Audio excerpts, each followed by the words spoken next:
जय Malhar news चॅनलच्या सर्व प्रेक्षकांना सपना चौधरीचा नमस्कार। नंदुरबार जिल्हा राष्ट्रवादी काँग्रेस पक्षाचे जिल्हाध्यक्ष राष्ट्रवादी अभिजित मोरे यांनी पेपरफुटी प्रकरणी आपली प्रतिक्रिया व्यक्त केली आहे। पेपर लीक करणाऱ्यांवर मोक्का लावला पाहिजे, राष्ट्रवादी जिल्हाध्यक्ष अभिजित मोरे यांची मागणी केली आहे। नीटच्या पेपर फुटल्यानंतर देखील शिक्षण विभागाने कुठलाही धडा घेतला नाही। राष्ट्रवादीचे जिल्हाध्यक्ष अभिजित मोरे यांच्या सरकारला घरच्या बाहेर विद्यार्थ्यांच्या पेपरनंतर शिक्षकांचाही पेपर फुटतो म्हणजे शिक्षण विभागाची नेमणूक निंदानालस्ती झाली आहे। यानंतर कुठलेही पेपर फुटणार नाही याची दक्षता घेतली पाहिजे, जेणेकरून सरकारची बदनामी होणार नाही।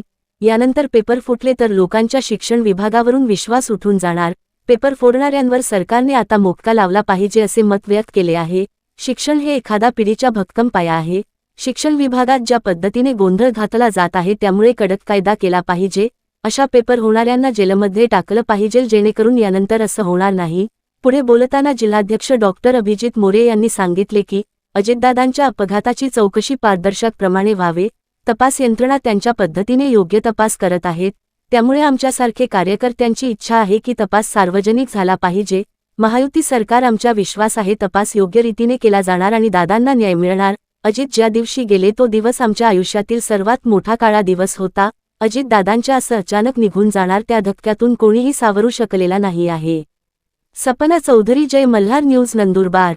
इतका अनाकलनीय झालेला आहे आणि शिक्षण विभागाचा आता कारभार कशा पद्धतीने चालणार हे म्हणजे मोठा संभ्रमाची गोष्ट आहे की नुकताच नीटचा पेपर फुटला आणि नीटचा पेपर फुटल्यानंतर देखील आपण काही धडा घेतला नाही एवढं सिद्ध होतंय। विद्यार्थ्यांनी नेमकं करायचं काय? आता जो टीईटीचा पेपर आहे हा तर शिक्षकांचा पेपर आहे, विद्यार्थ्यांचे पेपर फुटत आहे, शिक्षकांचे पेपर फुटत आहे। नेमकं हा सावळा गोंधळ चालला काय हेच या जनतेला आता कळणं झालेलं आहे आणि याच्यामुळं कुठे ना कुठेतरी शिक्षण विभागाची म्हणा ही निंदा नालस्ती पूर्ण देशभर होत आहे आणि किमान महाराष्ट्रामध्ये अशा प्रकार होऊ नये ही आम्ही एक माफक अपेक्षा बाळगत असतो। आणि महाराष्ट्रात देखील जर अशा पद्धतीनं टीईटीचा पेपर फुटत असेल तर हे अतिशय दुर्दैव आहे आणि मला असं वाटतं की शासनाने याच्याकडं लक्ष दिलं पाहिजे आणि लक्ष देऊन अशा पद्धतीनं असे पुन्हा भविष्यात प्रकार घडणार नाही आणि आपल्या शासनाची प्रतिमा मलिन होणार नाही याकडे लक्ष दिलं पाहिजे। त्याच्यामुळं माझं प्रामाणिक मत आहे की यापुढं जर अशा पद्धतीनं जर परीक्षा फुटल्या तर लोकांचा विश्वास या शिक्षण व्यवस्थेवर उठून जाईल। दादा, पण ज्या या प्रकरणात जो कोणी दोषी असेल त्याच्यावरती पाहिजे तशा पद्धतीने कारवाई जी केली जात नाही असं देखील बोललं जात आहे। जसं नीट पेपर आहे, मोठे गावकर यांच्यावर पाहिजे तशी कारवाई होत नाहीये। दुसरीकडे टीईटीचा पेपर फुटला, जरी याच्यात कोणी दोषी होत असेल तर याच्यावर काय कारवाई केली गेली पाहिजे, काय वाटतं? नाही, यांना पण मकोका लावला पाहिजे।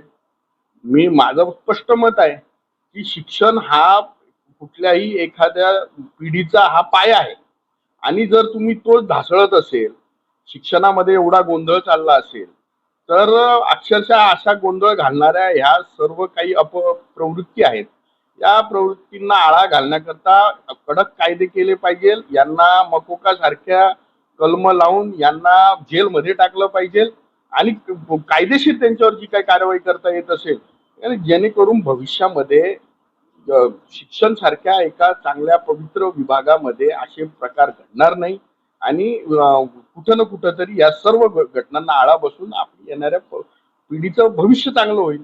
निश्चित माझ्यासारखा अजितदादांवर प्रेम करणारा कार्यकर्त्याला याचं आजही दुःख आहे। जी काही 5 महिन्यापूर्वी घटना घडली ही दुर्दैवी घटना हा ज्याला म्हणतोय की माझ्यासारख्या मनुष्याच्या आयुष्यातला सर्वात मोठा काळा दिवस अशा पद्धतीची ती घटना आहे।